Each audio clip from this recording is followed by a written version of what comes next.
¿Qué son los bajos submeridionales? ¿Y por qué se propone invertir 370 millones de dólares para transformar el curso natural de esta zona? ¿A quiénes beneficiarían estas medidas? ¿Y qué impactos tendrían en el humedal más grande del país? En el último tiempo se habló mucho de los humedales, pero poco se conoce de estos, los más grandes del país y en los que se propone hacer obras de gran impacto. Tal vez se habla poco de esto porque los intereses que están en juego en la zona son muy grandes. Una vez más, desde este ciclo de entrevistas nos proponemos desocultar, conocer y sobre todo preguntarnos qué tiene que ver esto con nuestra soberanía. Por eso hoy vamos a contar con la presencia de Facundo Retamosa.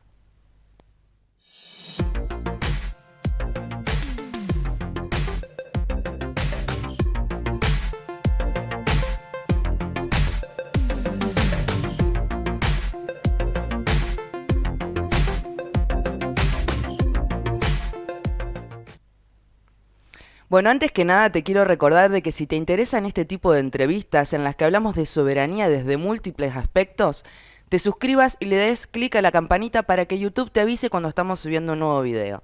Además nos gustaría mucho poder saber qué opinás en los comentarios. Bueno, ahora sí, vamos a hablar hoy con Facundo Retamosa para responder a todas esas preguntas que nos planteábamos en el principio. Él es comunicador social y es integrante del Foro por la Recuperación del Paraná. Bienvenido, Facundo, ¿cómo estás? Bienvenido, gracias. Bueno, primero que nada preguntarte qué es lo que te lleva a investigar sobre estos bajos. Bueno, en primer lugar, en 2018 el expresidente Macri anuncia que se había conformado el comité, digamos, entre la provincia de Santa Fe, Santiago del Estero y la provincia de Chaco, junto con el gobierno nacional, que iba a llevar adelante esta obra de tamaña magnitud en nuestra región y comienza un proceso, digamos, de análisis en primer lugar y después de puesta en marcha de las licitaciones que tienen que ver con la canalización de uno de los humedales, como bien dijiste vos, más importantes de Argentina y uno de los más grandes de América. Por lo tanto, ante esa situación, lo primero que hago es tratar de ver, digamos, de qué se trataba la obra que anunciaba el gobierno nacional, en su momento el gobierno de Macri, y los gobernadores en función de trabajar, digamos, modificando la estructura natural de esta región. Y lo más, digamos, paradigmático del anuncio del gobierno es que no hablaban de un humedal. Hablan de la cuenca de los bajos submeridionales, pero no hablan de humedal. Y si uno revisa, entra a las páginas de internet del gobierno y de la provincia, no se habla de humedal. O sea, el primer dato, digamos, importante que por ahí me lleva y nos lleva a un conjunto de personas interesadas en estos temas y al instituto, digamos, al que pertenecemos, a los foros, es ubicar por qué esconden, ¿no? Que atrás del proyecto de canalización de la cuenca de los bajos está en juego un espacio tan importante en la Argentina y en América como el humedal más grande de la región. Bueno, primero que nada, Facundo, vos has investigado mucho sobre cómo son estos humedales, sobre qué intereses hay detrás que vamos a estar tocando esos temas.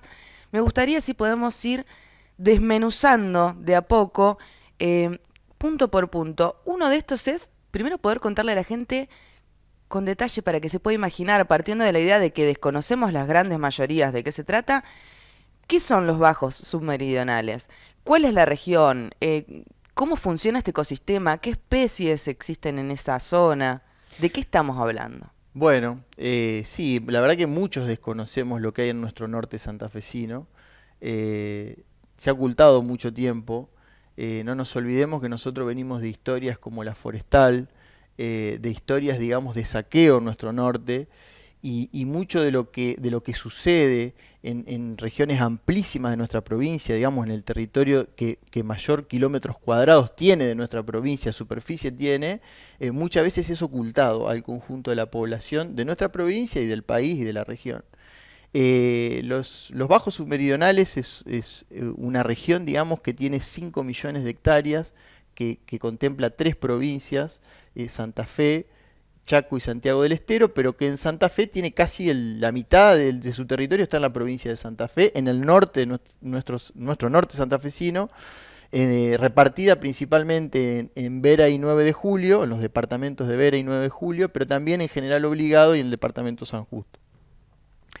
De alguna manera es una región que alberga especies de una amplísima diversidad, digamos, biodiversidad, especies de plantas, de árboles y de animales muy importantes para nuestra región y para el país. De hecho, 3 de ellas están en peligro de extinción, como el aguaraguazú, el venado de las pampas y el águila coronada. Y aparte es una región donde anidan otras especies como flamencos, que son de importancia vital, digamos, para mantener la biodiversidad, digamos, tan amenazada por la expansión de la frontera agropecuaria, no solo en la Argentina, sino en esa zona. Es la región del país donde empieza, digamos, donde se corta y empieza nuestro norte nacional, digamos, donde más se ha expandido la frontera agropecuaria en estos últimos 20, 30 años.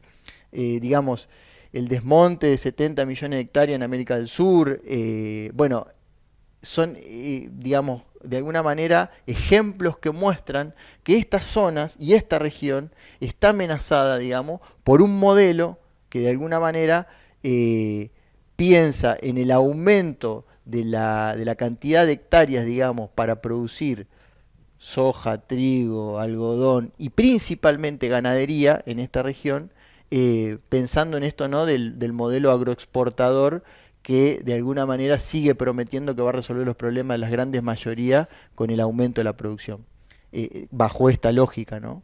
Entonces, volviendo al punto, es un humedal muy importante, ¿no? Tiene especie en peligro de extinción y significa una reserva de agua muy importante, no solo por lo que implica el agua en este planeta para la humanidad, sino porque aparte es una cuenca que retiene agua, digamos, que permite evitar inundaciones en algunas regiones, que no ha sido bien, digamos, tratada durante muchos años, porque muchas de las localidades, las pequeñas localidades que se ubican en el norte de nuestra provincia, han sufrido, digamos, de las inundaciones en esa región, pero que por nada tiene que ver, digamos, la inundación que sufren los pequeños poblados con lo que significa el humedal, digamos, esa reserva que se genera en los periodos de lluvia, digamos, en esa región.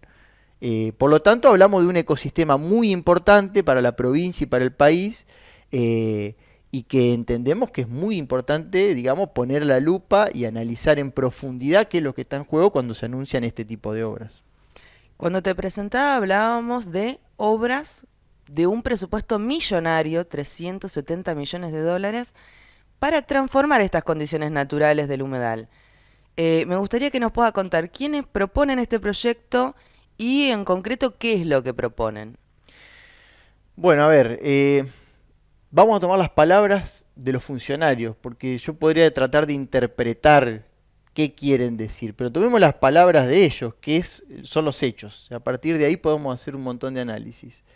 Ellos hablan de transformar y recuperar. La palabra recuperar es muy permanentemente usada por funcionarios nacionales y de la provincia en particular, el gobernador Perotti, por ejemplo, que hablan de recuperar en principio 1,5 millones de hectáreas, después 3 millones y así seguir avanzando, digamos, para la producción, ¿no?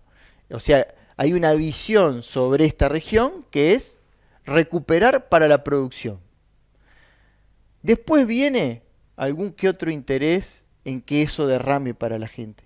Pero digo por las palabras que ellos usan, porque esta lógica del modelo actual en el que vivimos, esta teoría del derrame que se explica para el complejo agroexportador, que se explica para la producción en el campo, que se explica incluso para la producción industrial, tiene que ver con una concepción de la clase dominante argentina, de la clase política que dirige la Argentina y nuestra provincia, que en primer lugar pone el centro, digamos, en aumentar la escala de producción de este modelo vigente para que eso supuestamente luego derrame, ¿no?, sus mieles en el pueblo, en este caso del norte santafesino, que hace muchos años que padece la lógica de este mismo modelo que pretenden maximizar o acrecentar exponencialmente, canalizando el agua que se acumula en los bajos en determinados periodos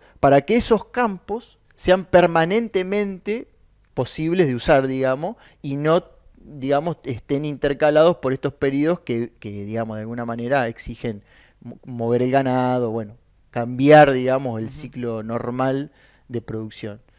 Eh, entonces, el objetivo principal lo dicen ellos, ¿no? No es que lo tenemos que interpretar demasiado, es aumentar la superficie productiva, la escala. Hay proyectos que hablan de aumentar en el norte santafesino a 6 o 10, en el norte santafesino y esta región de Chaco y Santiago del Estero, a 6 o 10 millones de cabezas de ganado solo en esa región. Es un crecimiento exponencial que tiene que ver centralmente con una demanda internacional de potencias imperialistas, digamos, que digamos, acoplado a la demanda de alimentos, nos traen los proyectos y el financiamiento de los proyectos, ¿no?, para este tipo de producciones, con una lógica pura y exclusivamente orientada a satisfacer esa demanda. O sea, pareciera que se da respuesta a los problemas que venimos teniendo en el norte santafesino, en los pueblos del norte. Pareciera que el problema es la naturaleza. Digamos, ¿vos qué opinás sobre eso? Bueno, de alguna manera, si uno escucha a algunos funcionarios, incluso por nombrarte la intendenta de Vera, Paula Mitre, que es una ganadera, de una familia tiene muchas tierras, digamos, en la región, que primero fue presidenta de la sociedad rural, después concejal por el PRO y ahora es intendenta y no sabemos, creemos que apunta, digamos, a ser una referente política de este sector en la región y no sabemos si en la provincia. Ella habla de la potencialidad que tiene esta región, ellos hablan de la potencialidad que tiene esta región y de que ahora ya no se puede, viste, digamos, ante los movimientos populares que han instalado la defensa de la naturaleza como parte de la defensa de la soberanía y que principalmente a partir de ahí han cuestionado el modelo, entonces ya se resguardan y entonces hablan de equilibrio, pero cuando profundizan, cuando les preguntás un poquito más y ves algunas entrevistas que han hecho, digamos, se centran el discurso en aprovechar las condiciones extraordinarias que tiene el norte de nuestra provincia, que están absolutamente desaprovechadas. Yo insisto, hay muchos ejemplos, no solo el de la forestal, hay ejemplos vigentes, digamos, de cómo ese modelo no solo no derrama, sino que genera saqueo, contaminación en la mayoría de los casos, pérdida de recursos estratégicos para nuestro pueblo, y los datos son concretos, ha aumentado la pobreza. No es un norte pobre, o sea, estuvo el saqueo de la forestal, pero nosotros se produce casi el 100% del algodón en ese norte, el 60% del girasol, hay casi más de 2 millones de cabezas de ganado en esa región.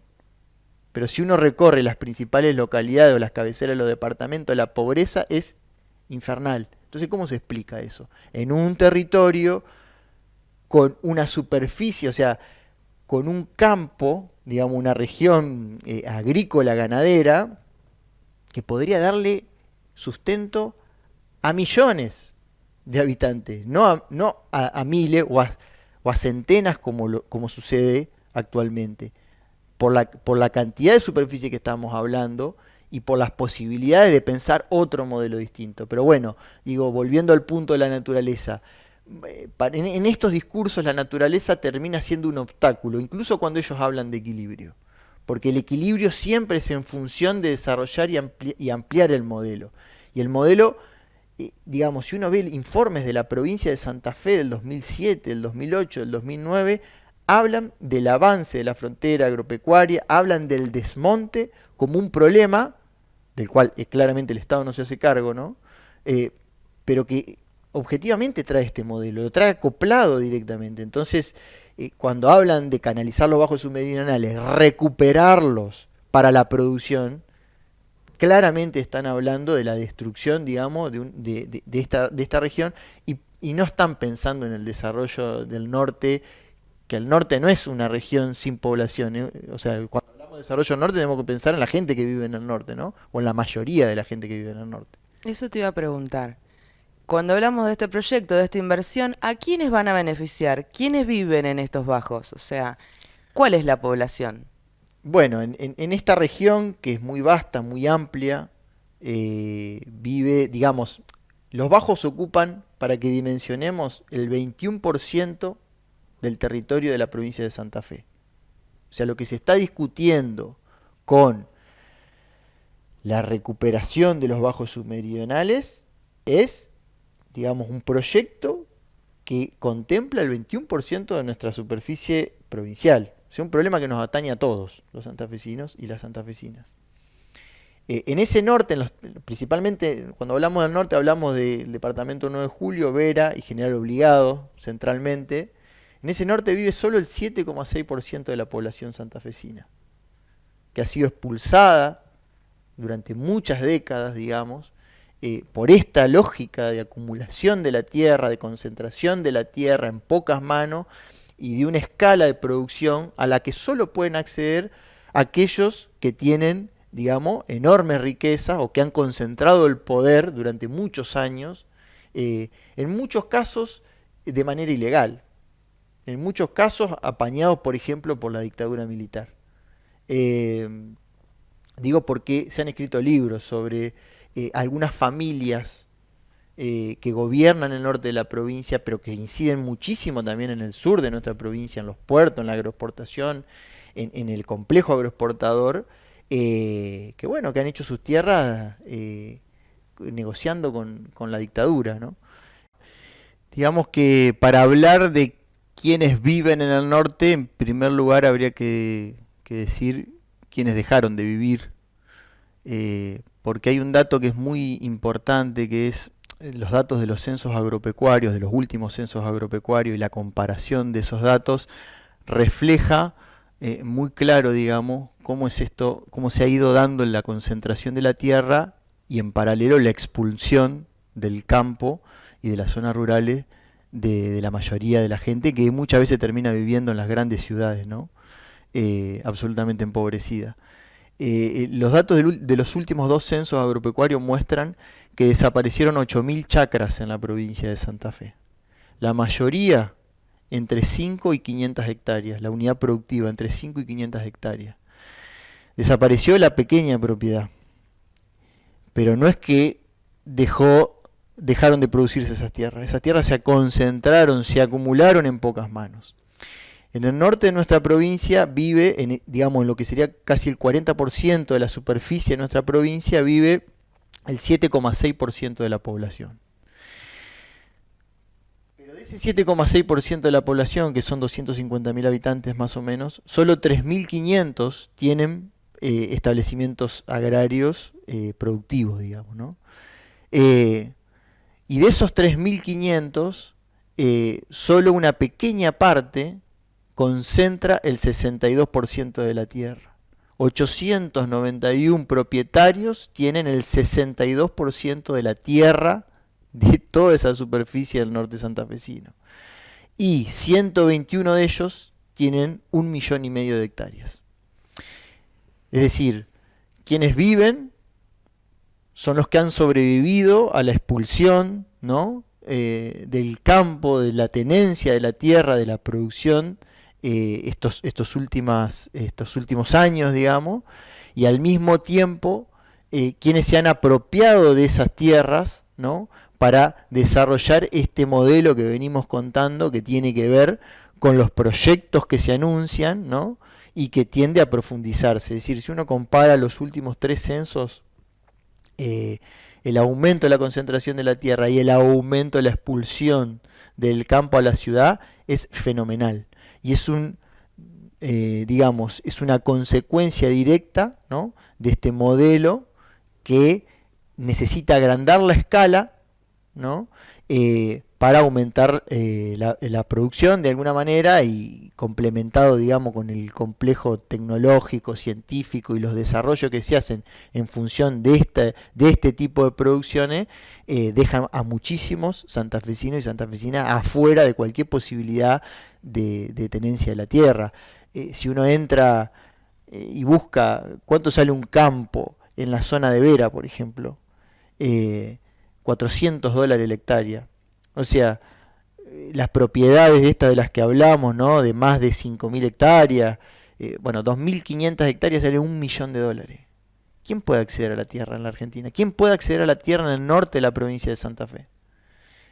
Bueno, esa es la realidad del norte. De esa manera, digamos, está habitado, y de esa manera también se va creando, digamos, esta lógica de anunciar un proyecto que al parecer, digamos, va a beneficiar a una gran cantidad de santafesinos, y cuando en realidad ponemos la lupa estamos viendo que son 800, 900 grandes propietarios los que realmente se van a hacer de estas obras para mejorar el rinde en sus tierras, digamos, y seguramente hacer negocios inmobiliarios, porque la mayoría de ellos arrienda. Ha crecido el arrendamiento en la provincia de Santa Fe. El último censo demuestra que pasamos a casi el 36,6% de la tierra arrendada en nuestra provincia. O sea, gente que no trabaja y que vive de alquilar los campos, por los cuales les cobra entre el 30 y el 50% de lo que se produce ahí al que arrienda, ¿no?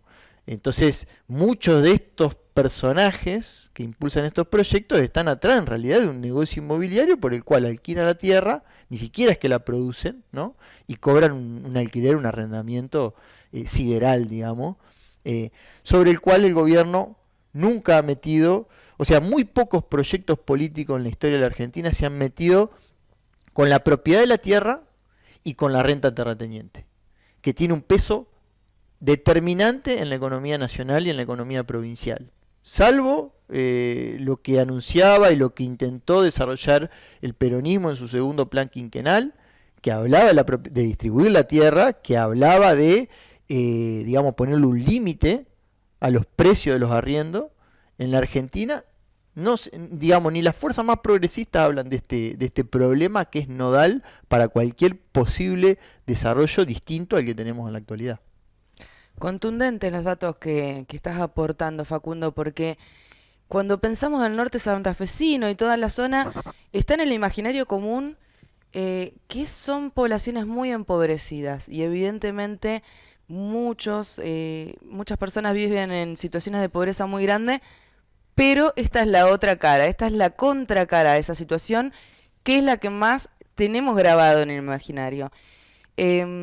Por eso es tan importante poder desocultar todas estas situaciones. Y bueno, en tus investigaciones leí que vos investigás también quiénes son estas personas. Me gustaría que podamos hablar un poquito sobre eso, ponerles nombres, apellidos, caras a estas personas. Bueno, sí, en realidad es un tema muy difícil de desplegar, porque en realidad hay una campaña histórica, podríamos decir, cultural, que tiene que ver con ocultarlos. O sea, el primer tema es quiénes son los dueños de la tierra en la Argentina. Muy difícil, se puede, ¿no? Pero el principal problema, ¿cuál es? Que el Estado no brinda esos datos. Es decir, uno quiere averiguar a través de catastro, es imposible, casi imposible determinar quiénes son los dueños de la tierra. ¿Por qué? Porque fácilmente, digamos, ponen a nombre de testaferros, la mayoría de ellos, sus campos, ¿no? Y el Estado, como no tiene una política de desarrollo democrático de la tierra, de acceso democrático a la tierra, digamos, directamente oculta quiénes son estos grandes propietarios que los propios censos que hace el Estado nos muestran. Algunos de ellos podemos ir descubriendo por algunas investigaciones, declaraciones, y porque son una clase política que cada tanto saca a sus dirigentes, ¿no? para incidir directamente en el Estado. Algunos de esos nombres conocidos, algunos ya por la mayoría del pueblo santafesino y argentino, como la familia Vicentín, o como los Paduan, que dirigieron la empresa Vicentín y dirigieron la Bolsa de Comercio de Rosario, o sea, dirigían el complejo agroexportador y son grandes propietarios, digamos, de grandes extensiones de tierra en el norte santafesino, grandes ganaderos, dueños del frigorífico Friar, es decir, una familia con mucho poder. Otros son los Capósolo, por ejemplo, que es una familia que se quedó con tierras de muchísimos productores por tener, digamos, estrechas relaciones con la dictadura militar. En el periodo de la dictadura militar, donde no existía ley, digamos, que regulara los actos de jurídico de compra y venta, por apriete, por estas vinculaciones con el poder político en ese momento, accedieron, digamos, a enormes cantidades de tierra, que bueno, que si uno ve en el, ¿cómo sería? En el organigrama de la Sociedad Rural de Reconquista, que es tal vez la institución más representante y más que representa más cabalmente los intereses de los terratenientes, de los latifundistas del norte de nuestra provincia.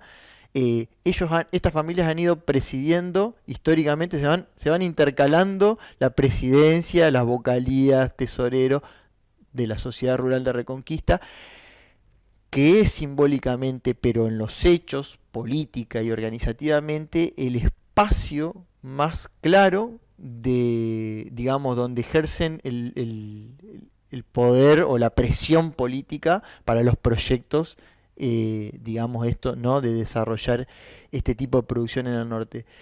Tener en cuenta que el gobernador de la provincia de Santa Fe, de Chaco, Santiago del Estero, y los funcionarios nacionales, las dos veces que se trataron los temas de canalización de los bajos submeridionales y este proyecto, fueron a la Sociedad Rural de Reconquista a presentarlo, a hablarles a estas familias, a decirles claramente, digamos, que venían a cumplir con el sueño y con las demandas históricas de esta entidad y de los productores, ¿no? Bueno, productores, para ponerlo en las palabras que usan ellos, pero en realidad son estas familias, digamos, que representan políticamente a los sectores más concentrados del norte santafesino, y que el gobierno y los funcionarios nacionales, digamos, van y le rinden cuentas, ¿no? Y explican todos los proyectos en carpeta, todas las licitaciones en carpeta, las obras, los dólares que se van a invertir. Vos dijiste al principio 370 millones de dólares.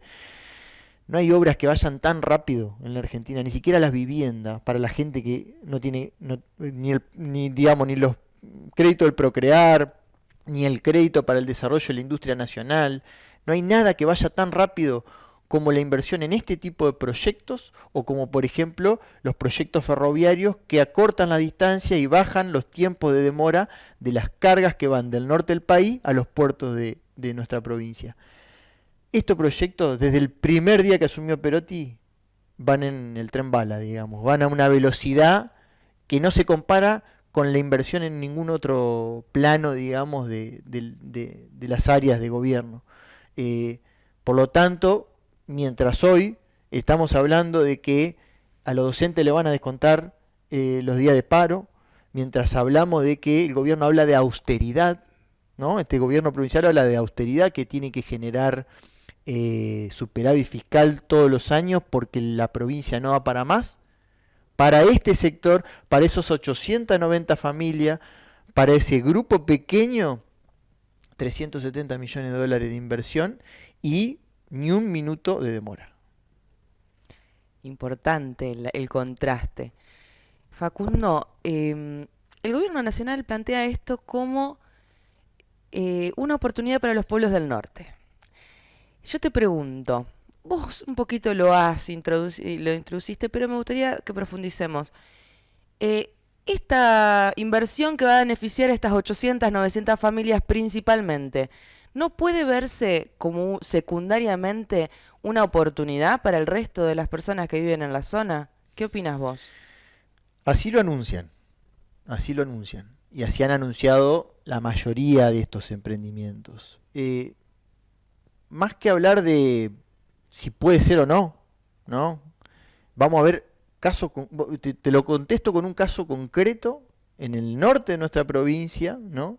En la localidad de Colonia Macías y San Joaquín, donde hace 20 años que existe un proyecto de esta escala, o sea, un proyecto, ¿no? Acá estamos hablando de una región mucho más grande, pero un proyecto que grafica o puede ser exponencialmente tomado como un ejemplo de la escala de lo que se plantea acá.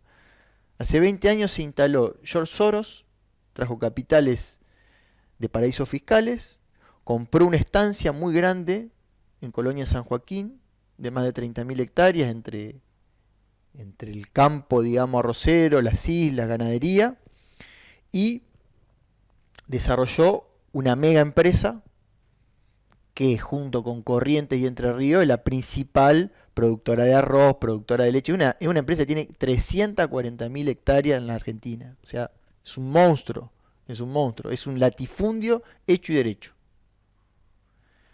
Se instalaron en Colonia San Joaquín, ¿no? Planteando que, bueno, todos los funcionarios decían, bueno, viene el progreso, ahora viene el progreso, porque te imaginas, inversión de capitales para comprar más de 30.000 hectáreas, producción de arroz, tienen la última tecnología. Yo hice para el libro Argentina sangra por las barrancas del río Paraná de Luciano Orellano un pequeño aporte con algunas entrevistas, entre ellas a un obrero que trabajó en Adecoagro, en este inmenso latifundio, y que nos contaba cómo era la relación con la empresa y lo que dejaba en el pueblo. Bueno, es una de las principales arroceras, tiene más de 15.000 hectáreas sembradas de arroz, tiene ganado en la isla, tiene toda la cadena integrada, tienen desde la semilla hasta el secadero de arroz empaquetado, lo ponen en la góndola del supermercado. Una empresa de punta que no pierde nunca. Capitales extranjeros, cataríes, estadounidenses y de otros países que conforman Adecoagro. No es una empresa nacional, es una empresa extranjera de países imperialistas que vienen puntualmente a esa zona, que es una zona, digamos, de buenas condiciones para el arroz, para producir, exportar y sacar la mayor renta. ¿Qué le dejó al pueblo de San Joaquín? ¿Qué le dejó al pueblo de Colonia Macía, a la comuna que tiene 2.000 habitantes? Hay que recorrer la comuna de Colonia Macía, uno va por la ruta 1 hacia el norte, y a mano izquierda ve un cordoncito de casas, pegado a la ruta. Ninguna de esas familias es propietaria de ninguna hectárea, digamos, de suelo. La mayoría de las familias que son dueñas de los campos ahí no viven en esa zona. Adecoagro es un monstruo. Tienen 40 cosechadoras. Bueno, en esta entrevista este obrero nos contaba eso, ¿no? La capacidad, se manejan con drones, tienen una tecnología de punta que les permite, por ejemplo, colocaron 6 bombas en el río San Javier, pero para chupar agua para las plantaciones de arroz que requieren mucha agua, pero como no le alcanzó con eso, en los periodos de bajante se quedaban sin agua porque las bombas al estar un poco más, al estar arriba y bajar el nivel del río no succionaban, digamos, entonces tenían problemas. Las hicieron flotantes a las bombas, entonces baja el nivel del río y siguen succionando agua. Hace 2 años que estamos en una bajante histórica del Paraná y de todos los ríos, digamos, sus afluentes. Bueno, no hay ninguna acusación, digamos, a esta empresa que tiene 6 bombas instaladas, que a pesar de la bajante histórica y de los riesgos, digamos, que corren las especies que viven, ellos siguen, digamos, con sus campos, digamos, a tope del agua que necesitan para que el arroz, para las plantaciones de arroz. Y digo, para dimensionar esto, esas 15.000 hectáreas, las islas, ¿no? Esa riqueza inmensa que se produce ahí, vive la gente en una colonia que tiene el 30% de la colonia va a un comedor a pedir comida, piden donaciones para poder darle de comer a los chicos en la copa de leche. San Javier está pegado a Colonia Macías. Es la ciudad, una de las ciudades con mayor desocupación de nuestra provincia, tiene 60% desocupados. Entonces, ¿qué progreso trajo Adecoagro y estos proyectos, estos megaproyectos?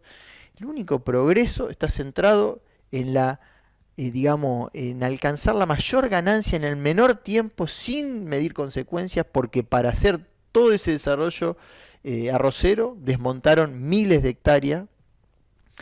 Y este obrero nos decía, que ellos trabajaban en la época de cosecha, entraban a las 6 de la mañana y se iban a la 1 de la mañana a veces de esos campos porque no te dejaban parar, no se podía parar. Dice, son multinacionales. Yo ahí me di cuenta de lo que era una multinacional, cómo operan. Son industrias en el campo. Esa es la lógica, ¿no?, del modelo que supuestamente traería beneficios para el norte profundo y olvidado, para los pobladores del norte profundo y olvidado. Bueno, ya tenemos un ejemplo de 20 años, que solo hace falta recorrer y ver lo que es San Javier, Colonia Masía, Colonia San Joaquín, cómo vive la gente, para ver lo que dejó este tipo de proyectos, digamos, ¿no?, donde se hacen mega inversiones, ¿no? Adecoagro hizo canalizaciones importantes para sembrar 15.000 hectáreas de arroz, que dejaron los resultados a la vista de todos, digamos, ¿no? Indigna. Facundo, ¿cómo se explica entonces que un gobierno nacional y 3 gobiernos provinciales presenten un proyecto que beneficia a 800 personas, que no necesitan seguir siendo beneficiadas aparentemente? ¿Cómo se explica esto? Bueno, mirá, viste, yo recién te decía esto de cuáles son los proyectos que se desarrollan y que van, digamos, al galope en el gobierno provincial y en el gobierno, lamentablemente, en el gobierno nacional, y cuáles son los que nunca vemos, ¿no? O los que están frenados. Yo creo que en esa explicación gráfica de la inversión, de la apuesta, ¿cómo sería? Se juntaron 3 gobernadores de 3 provincias, vinieron funcionarios, ahí tenemos una foto que seguramente se estará mostrando, funcionarios que vinieron a la sociedad rural, sacaron la foto, funcionarios nacionales, de carteras nacionales, muchos ni conocen la zona. Es decir, acá hay una clase política dirigente que es expresión de estos intereses, ¿no? Muchos de ellos forman parte de estos sectores que llegan al gobierno, llegan a los gobiernos, pero representan, digamos, a los sectores que definen el modelo, que definen qué se produce, cómo se produce, para quién se produce, y que de alguna manera, digamos, concentran lo principal de la gestión en que esta lógica se despliegue y se desarrolle.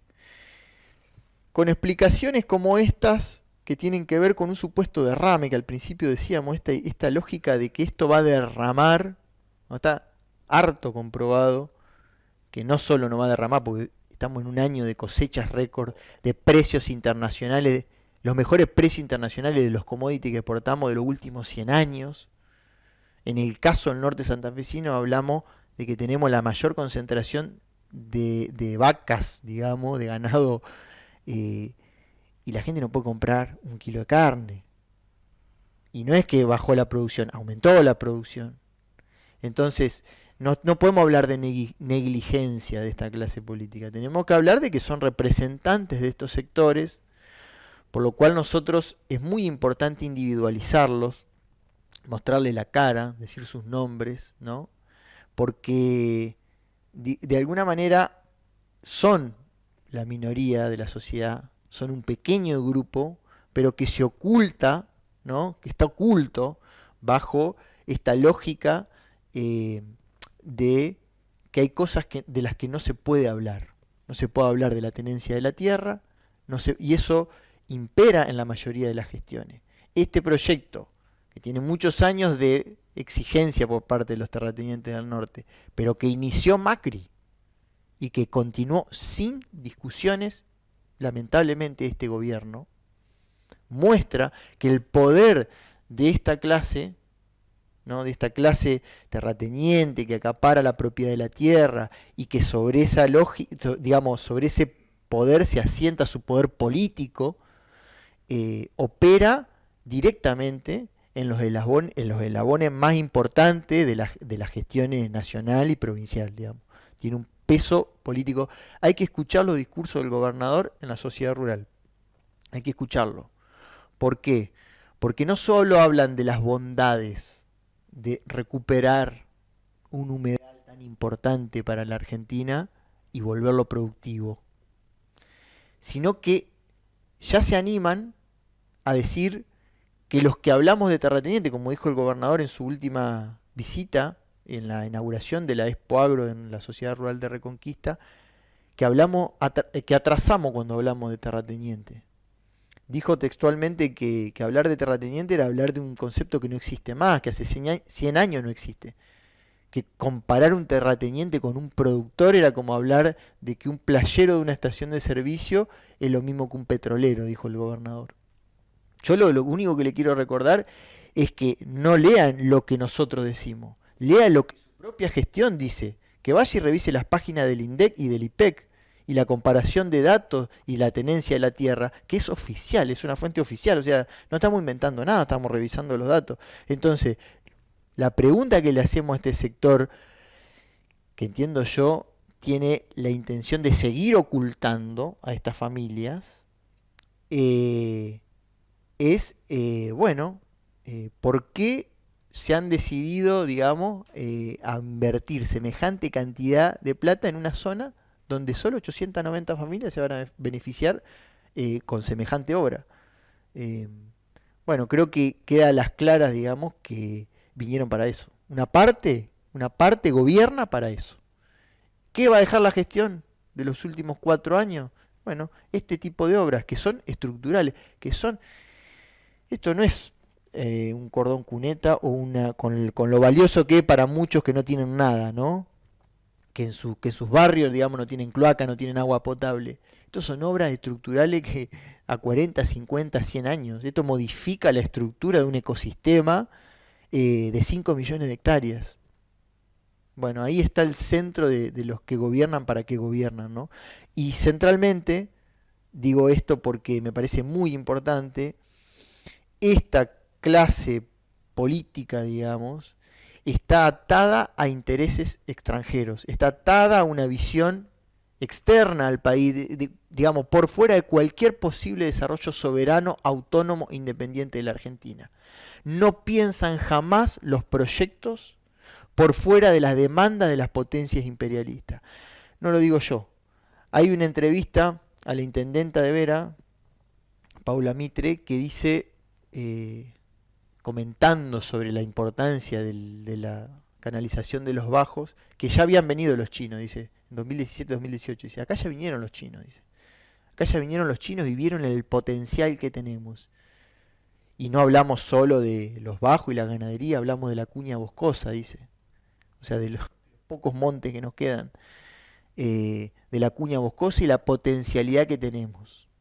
Ellos, como clase política, se ofrecen como intermediarios y ofrecen este modelo, ¿no?, a estas multinacionales que, con la invitación que le hacen esta clase, vienen y se instalan puntualmente para expoliarnos, ¿no?, como ave de rapiña, para rapiñar nuestros recursos y lo que necesitan puntualmente. Y para eso el Estado ofrece las obras y la garantía, los créditos, ¿no?, el financiamiento para que eso se desarrolle. Clarísimo. En principio agradecerte porque pudimos desocultar estos humedales, pudimos contar de qué se tratan y poder hablar de qué intereses hay focalizados ahí y por eso tanto ocultamiento. Para cerrar, me gustaría que podamos dejar un mensaje de cómo se sale de esta situación. Bueno, para desocultar hay que poner a la luz, digamos, digamos, la primera tarea que creo que tenemos todos. Hay muchas organizaciones, instituciones, ciudadanos, ciudadanas que estamos preocupados por estos temas, que venimos planteando estos temas y que venimos haciendo, uniéndolos, ¿no? Es decir, bueno, no están disociados. El